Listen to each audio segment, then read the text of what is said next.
Jūs labai gerai argumentuojate prieš sąmokslo teorijas. Tik man vis kyla klausimas, na gerai, jeigu plokščia žemė yra sąmokslo teorija, tai kodėl Biblija rašo, kad žemė plokščia? Koks tikslas Biblijai taip sakyti, jeigu jinai neplokščia? Ar čia kokie simboliai? Biblijai nėra pasakyta, Biblija turi menį Tanachą. Niekur nėra pasakyta, kad žemė plokščia. Nerašo tokio dalyko. Jeigu jūs pažiūrėsite filmukus, ten plokščia žemininkų, ten tas eilutės pamatysit. Nei vienojų nėra tokios vietos, kad Biblija parašyta, žemė yra plokščia. Parodykit kas nors vietos. Nėra tokios vietos. Arba kad žemė nėra rutulys, arba žemė neapvali. Nėra tokios vietos. Ten yra vietos kalbančios apie kitus dalykus, ne apie žemės formą. Ir plokščia žemė jos bando traktuoti, interpretuoti, čia interpretacija yra. Tiesiogiai niekur nepasakyta, kad žemė plokščia Biblijai. Nesako, ima kai kurias vietos plokščia ir jie taip supranta, kad čia apie plokštumą kalba. Tų argumentų yra labai nedaug. Realiai aš juos į 3 dalis suvesčiau visos. Pirmas, yra keletas eilučių Biblijai, kur sako, kad žemė turi pamatus arba jie ant stulpų, svyruoja žemės stulpai ir taip toliau. Vienas argumentų variantas, čiagi nesako apie žemės formą, aš tai pasakysiu, apie ką čia kalba. Toliau, Dievas padarė tvirtumą skiriančią vandenis nuo vandenų, vandenis ant žemės paviršius nuo danguje esančių vandenų tvirtumą. Jeigu tvirtumą, tai kupolas kietas, stiklinis, metalinis ar koks ten iš kokio kito medžiagos, bet kietas kupolas, ne atmosfera, ne erdvė. Tvirtumą. Trečias dalykas, 4 žemės kampai. Dievas siuntė priešus iš 4 žemės kampų, 4 vėjai iš 4 žemės kampų. Aha, žemė turi kampus, vadinasi, ne rutulys, rutulysgi neturėtų kampų. Dabar aš kiekvieną iš šitų 3 paimsiu ir panagrinėsiu. Žemė turi pamatus. Paimkim keletą vietų. Jobo knyga, 38 skyrius, 4 eilutė. Kur tu buvai, kai aš dėjau žemės pamatus? Čia Dievas sako Jobui. Atsakyk, jei supratė. Aha, žemė turi pamatus, vadinasi, padėta kaip kažkoks daiktas, kaip pica, kaip stalas, kažkoks pamatų stovi kaip namas. Vadinasi, negali būti gaublys, ane? 104 psalmė 5 eilutė įrodo. Tu padėjai žemės pamatus ir niekas jos nepajudins per amžių. Patarlių knyga 8 skyrius 29 eilutė. Dievas davė jūrai nurodymą, kad vandens neperžengtų jo įsakymų ir dėjo žemės pamatus. Dievas dėjo žemės pamatus. Žemė turi pamatus, ar ne? Dabar žiūrėkit apie stulpus. Joba 9.6. Jis sudrebina žemę ir supurto jos stulpus. Aha, žemė turi stulpus. Vau! Ar čia šitos eilutės, kad nors bendro su plokščiažemystė turi? Kas yra žemė? Žemė yra sausuma, tai yra žemynai ir salos. Ne apie visą rutulį planetą kalba, bet tik apie sausumą. Ką Biblija turi menį, sakydama žemė? Pradžios 1.10. Dievas pavadino sausumą žemę, o vandenų samplūdį jūromis. Ir Dievas matė, kad tai buvo gerai. Tai gali būti sala, žemynas. Toliau, kada kalbam apie žemę, pavyzdžiui, Izraelio žemė yra terminas, Edomo žemė, Havilo žemė. Kažkokia teritorija. Abraomas nusipirko žemę su Makpelo Sola iš Filistinų. Žemę nusipirko, ne visą planetą Abraomas nusipirko. Taigi žemė yra žemynai, salos arba kažkokia teritorija, šalis. Dabar ką sako mokslas? Žemynai, salos, sausuma ant ko laikosi? Ant litosferos plokščių, sako mokslas, laikosi. Sausuma žemynais tai laikosi ant litosferos specialių tokių plokščių arba litosferos plytų. O tos plokštės, jos juda, plaukė ant viršutinė plastiško mantijos sluoksnio. Turbūt žinot, mantija yra toks skystas ištirpęs medžiaga žemės gelmėse. Ta sausuma žemynai, salos, jos turi pamatus, tos litosferos plytos, ant jų laikosi. Dreba žemės pamatai, juda žemės pamatai, taip, juda. Plokštė ant plokštės lypa, žemės drebėjimas pasirodo. Taip, sausuma turi pamatus. Ta Biblija sako, jos turi pamatus. Ant jų sausuma stovi ant litosferos plokščių, kurios nėra stabilios. Jos stovi ant tokio magmos viršutinės sluoksnio, kuris yra gana plastiškas ir skistokas.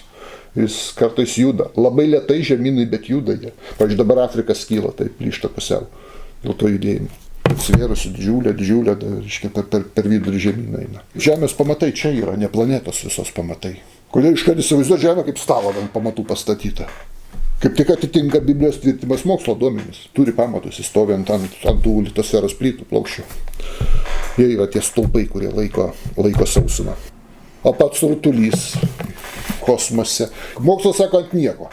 Tiesiog jis skrenda erdvėje, ant nieko, nepririštas, ant nieko nekaba. Taip, tą patį sako ir Biblija. Joba 26.7, prašau. Jis ištiesia šiaurę ant tuštumos ir žemę pakabina ant nieko.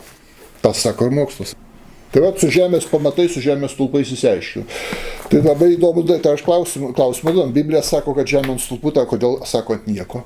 Biblija prieštarauja? Ne, nėra prieštaravimo. Žemė nieko, kaip ir mokslas sako, o sausuma pavadinta žemė dar yra, žemynai, o jie ant litosferos plokščių, kurios ir juda, ir slenka, ir viena po kitą palenda, ir žemės drebėjimai būna, žemynai juda, žemynai slenka, žemynai plyšta. Jokios čia plokščiažemystės nėra. Imam antrą. Čia jų pats turbūt stipriausias argumentas. Pradžios knygos 1 skyrius, 6-8 eilutės. Dievas tarė, te atsiranda tvirtuma tarp vandenų ir jį atskiria vandenis nuo vandenų. Dievas padarė tvirtumą ir atskiria vandenis, kurie buvo patvirtuma, nuo vandenų, kurie buvo virš tvirtumos. Ir taip įvyko. Dievas pavadino tvirtumą dangumi ir tai buvo vakaras į tesnurį.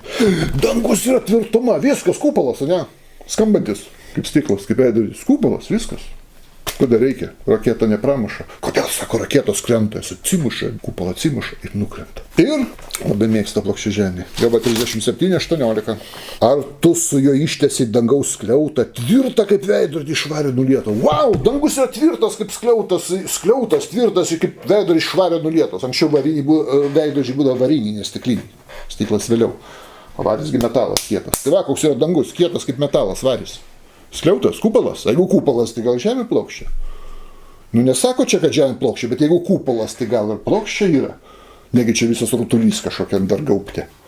Kietam. Apie ką čia sakom? Pradėkim nuo pradžios knygos 1 skyrių. Tvirtumą pavadina dangum. Taip? Kaip sakom. Kas čia turime omeny? Pirmiausia yra didelė problema su krikščionių vertimais. Aš vis nesiliausiu kalbėti. Man, pavyzdžiui, akis atsivėrė, kai aš hebrajiškai pramokau. Biblija parašyta ne lietuvių, ne rusų, ne anglų, ne lenkų kalba. Ji buvo parašyta hebrajų kalba, ivritų. Aš paskaitysiu, kaip skamba iš tikrųjų hebrajiškai. Vajamer Elohim, Jehi Rakija, Betoje Hamaim, Vichi Mavdil, Bein Maim Lemaim, Vajetzer Elohim, Elharakija, Vajevedil, Bein Amaim, Asher Miltahat Larakija, Vajehichen, Vajekar Lachem Ašamaim. Verčiu. Dievas tarė, te bus erdvė tarp vandenų ir te atskiria vandenis nuo vandenų ir padarė dieviškasis erdvę ir atskyrė vandenį ir taip įvyko ir pavadino juos dangumi. Kodėl žydai juokiasi iš to, kad krikščionis verčia tvirtumą, sako, jums ką, kuku, jums ką blogai su galva? Bet žodis rakija hebrajiškas verčia tvirtumą. Rakija reiškia erdvė, terpė, skliautas, sujungimas. Tarpas, bet nieko bendro su tvirtumu. Kodėl? Nu, pasižiūrėkim labai paprastą dalyką. Pasižiūrėkim pradžios knygos 1 skyrių 20 eilutę. Ir Dievas tarė, tegul vandenys knibždėte knibžda gyvūnais ir paukščiai skraido virš žemės padangėse. Taip mūsų vertime išversta. Dabar aš paskaitysiu iš hebrajiško. Vajomer Elohim idroš, Hamaim šeret, Haim ve'of, Jeufef, Alharets, Rekija Ašmamaim. Ir tarė dieviškasis, tegu veisiasi, vandenys te knibžda, gyvomis būtybėmis ir paukščiai te skraido virš žemės veido, dangaus erdvėj. Vietininkas kur kame? Rakijoje tegul skraida paukščiai. Tas pats žodis, rakija, kur tvirtuma. Rakijoje te skraida paukščiai. Jeigu tai būtų kietas, kaip galime metalę, stiklę, akmenį skraidyti paukščiai ten viduj? Jie negali skraidyti. O ten kur kame? Rakijoje ten vietininkas skraido paukščiai. Reiškia, tai turi būti erdvė, tuščia, kur gali paukščiai skraidyti, judėti. Atmosfera erdvė, reiškia žodis rakija. Tai nėra jokios tvirtumos. O kas yra erdvė tarp vandenų ant žemės, virš vandenų danguje? Atmosferos tarpas 2 ir daugiau kilometrų skiria vandenis ant žemės paviršiaus nuo debesų. Debesis prasideda maždaug už 2 km aukščio. Čia mūsų 2 km aukščio nėra debesų. Tai va čia tarpas skiria vandenis virš debesyse milžiniški kiekiai vandens, daugybė vandens yra ten šiaurės. Ir vanduo ant žemės paviršiaus labai daug. O tarp jų yra tarpas, nuo 2 iki 7 km, nevienodas jis būna. Tai va čia ta rakija. Dabar rinkim tą Jobo vietą. Jobo 37:18, atsiveskim. Plokščiažemiam pabandyti, kad jie skaitytų įdėmiau, kas čia rašoma. Ar tu su juo ištiši dangus, skliautą tvirtą kaip veidą išvarė nulietą. Klausimą užduoda plokščiažemiam. Ar čia Dievas sako? Štai lūtė. Čia Dievas sako? Atsakau, ne. Čia pranašas sako koks nors. Šventas Dievo vyras, koks patriarchas? Ne. Kas čia kalba? Čia kalba Tūlas Elihuvas. Tai 6 skyrius 1 eilutė, žiūrėkit kaip skamba. Elihuvas kalbėjo toliau. Turėjo, kad čia vis tiesioginė kalba, čia vis to Elihuvo. O Elihuvas buvo vienas iš tų vyriščių, kurie atėjo Jobui moralizuoti ir aiškinti, koks jis neteisus ir kaip jis blogai darė. Tai nėra pranašas. Tai nėra Dievas. Tai yra Elihuvas kalba. Tai ką dabar Elihuvo žodis čia, yra Šetono žodžiai, ir Korės neteisėjos, ir Ezavo žodžiai Biblijai, tai ką dabar Ezavo žodžiais vadovautis čia Dievo žodis. Pirmiausia, kada skaita šventą raštą, žmogus turi pažiūrėti, kieno čia žodžiai, kas kalba. Ar čia Dievas kalba, arba pranašas kalba. Pranašas tai yra perduoda Dievo žodžius. Savo žodžiais, savo veiksmais perduoda. Ar kalba kažkoks nusidėjėlis, ar neišmintingas žmogus. O šitos visus draugus Dievas nubaudė. Net Jobas savo žodžių, kada Dievas jam apsiriškė. Jobas sako, aš į savo žodžią atsisakau visų. Pažiūrėkime, 42 skyrius nuo 1 iki 6 eilutės Jobo. Kada Dievas pasirodo Jobui iš audros ir Jobas atsakė viešpačiui, tardamas, žinau, kad tu esi visagalis, niekas nesutrukdys tau padaryti, kad su manim kas paniekina patarimą, neturėdamas supratimo. Aš kalbėjau tai, ko nesuprantu, kas man per daug nuostabu ir nežinoma. Paklausk, aš kalbėsiu, aš klausiu, tu man atsakai, anksčiau savo ausimis girdėjau apie tai, o dabar mano akis mato, tai aš baisiuosi savimi atgalauju dulkės ir pelenuose. Jobas net savo žodžius atsiema, ką jis kalbėjo. Tai ką kalbėti apie tuos, kurie dar neteisesni už jį buvo, ar atėjo neteisingai, kuriuos Dievas subarė, už juos aukoti. Pirmas dalykas, čia Elihuvas kalba, čia nerodiklis. Jis gali kalbėti, kad nežinau, žemė trikampio formos, maža kas, ar Dievas, ar Elihuvas sako. A kas jis toks? Čia ne Dievo žodis, Elihuvas. Elihuvas nepranašas. Net ir Elihuvas neteigia čia, kad žemė turi gaubtą kietą. Pažiūrėkit. Įsiskaityti 37 skyrius 18, dar kartą skaitom. Jobui, jis Elihuvas kalba. Ar tu su juo iš didžiosios su Dievu ištiesiai dangaus skliautą tvirtą kaip veido išvarė nulietą? Čia yra klaustukas, matot? Čia Elihuvas nieko neteigia, jis klausia. Tu ką, buvai, koks tas dangus jis kaip varis tvirtas, ar koks jis yra? Čia net neteiginys, Elihuvas neteigia, kad dangus yra kaip gaubtas tvirtas. Čia klausimas yra tiesiog. Jis klausia, ką, dangų tvirtą kaip varį? Aš nežinau, gal tu žinai? Niekas nežinom, koks ten tas dangus yra. Ir trečias dalykas, jeigu čia Elihuvas ir būtų teigęs, kad dangus yra kietas, tvirtas kaip varis, tai jis prieštarauja pranašų žodžiam. Nes pranašai dangų lygina, Dievas ištiesia minkštą peršviečiamą kaip minkštą užuolaidą. Izaijas, 40 skyrius, 22 eilutė, va, kur tikras pranašas, ne koks Elihuvas, atsiprašau, kuris net ne pranašas. Jis, Dievas, aiškiai, sėdi virš žemės skliauto, o čia mėgsta plokščiažemį ir neplokščiažemį. Hugerets yra žodis žemės skliauto. Oi, skritulys, kad žemės skritulys yra, skaitas, sako, va, matais. Hug yra skritulys, taip, toks apvalus, kaip pica. Hug, sako, va, matai, bet ne apie tai čia. Jos gyventojai atrodo lyg skariai, jis ištiesia dangus, šemaim, lyg užuolaidas, peršviečiamas labai plonas užuolaidas, ištiesia dangus. Skleidžia jos lyg palapinę gyventi. Tai čia Izaijas teigia, kad dangus nėra kietas. Kaip užuolaidas, netvirtas, peršviečiamas kaip užuolaidas, minkštas, įskleistas paprasčiausiai, kaip palapinė. O palapinėgi tuščia vidurė, viduje nėra metalo ir akmens, ne? Tai kažkas turi būti tuščia erdvė palapiniai. Visiškai su Elihuvo variantu kirstusi. Izaijas pranašas, bet reikia Izaijo versijai.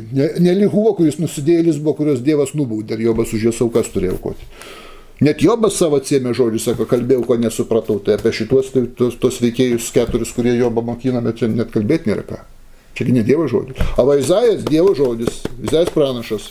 Izaijas, tai palaukit, Elihuvas sako, ištiesia kietą kaip veidrodį, kaip varinį veidrodį ištiesia.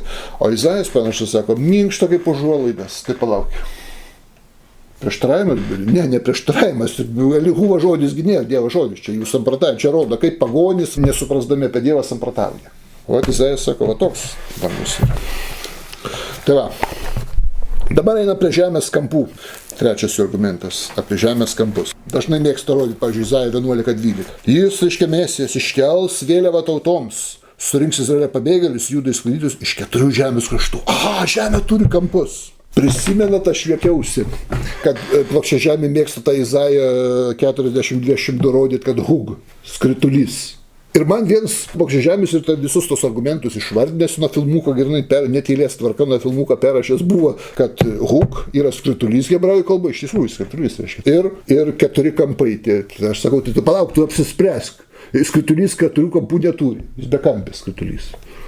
Jeigu kampai, tai jis kvadratas arba stačiakampė turi būti žemė forma, tai nieko nebetrašys.